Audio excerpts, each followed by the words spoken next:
Nifty आपकी screen पे recovery mode में कायम है, जैसे कि मैं कह रहा था कि 24,700 पहले पुट राइटर्स के क्लस्टर से पुल बैक देता हुआ इट्स 24787। कोटक सिक्योरिटी से सहज अग्रवाल हमारे से जुड़ चुके हैं। सहज, गुड मॉर्निंग, कार्यक्रम में स्वागत है। सहज, इंडेक्स पे आपकी रीडिंग क्या कहती है? वो 24,700 के पहले पुट राइटर्स को हमने आज थोड़ा सा रिस्पेक्ट दी, बट अभी 1020 का जो सप्लाई है वो स्क्रीन पे क्लियरली विजिबल है। कैसे रीड कर रहे हैं आप निफ्टी बैंक को इस वक्त? Good morning Virendra ji. Good morning अनुज और सभी दर्शकों को गुड मॉर्निंग।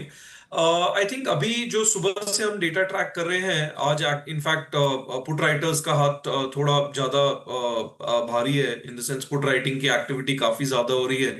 इसके लिए मार्केट कहीं ना कहीं थोड़ा सा सपोर्ट ले रहा है।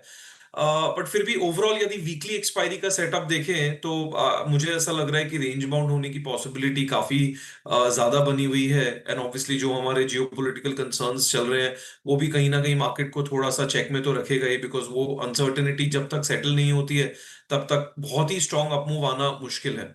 साथ ही साथ में जो एफआई का भी यदि आप डेटा देख रहे हैं तो उनकी ओवरऑल लॉन्ग पोजीशन सिर्फ 19% पे खड़ी है, जो बीच में कहीं ना कहीं मई के महीने में 50% तक गई थी। तो वहां पे भी हमें लैक ऑफ एग्रेशन दिख रहा है। ये सब जो फैक्टर्स हैं ये सजेस्ट कर रहे हैं कि ब्रॉडली रेंज बाउंड होने की पॉसिबिलिटी है, जहां पे 24,500 और 25 के रेंज के अंदर ही हमें ये वीकली सेटअप का ट्रेडिंग एक्टिविटी रहेगा। एक इंपॉर्टेंट लेवल में दर्शाना चाहूंगा ट्रेडर्स को, हमारे हिसाब से 24,470, इनफैक्ट कोइंसिडेंटली जो फ्राइडे को हमने लो बनाया वो भी इस लेवल के आसपास का ही था। हम एक ये व्यू बना के रखे हैं डेटा के बेसिस पर कि 24,470 जब तक ब्रेक नहीं करता है तब तक कोई बड़े डाउनसाइड की आप पॉसिबिलिटी हमें बहुत कम लग रही है।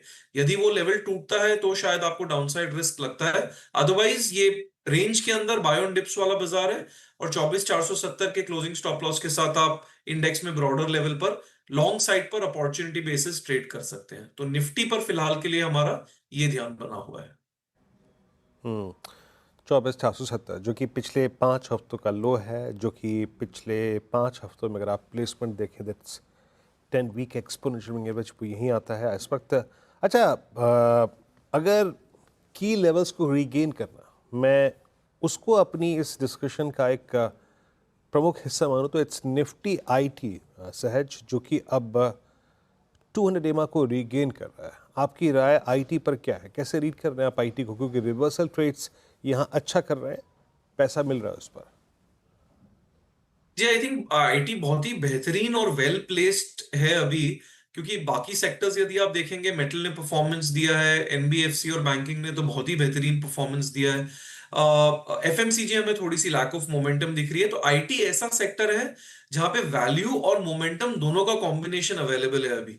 आई थिंक यही अपॉर्चुनिटीज होती है जहां हम जब हम अक्सर सेक्टर रोटेशन की बात करते हैं, तो मेरे हिसाब से IT sector is extremely well placed at this point of time, जहां पे आपको ट्रैक्शन, मोमेंटम, अपसाइड बायस, और जैसे आपने बताया वो अपने लेवल्स को, मूविंग एवरेजेस को भी क्रॉस करने की कोशिश कर रहा है।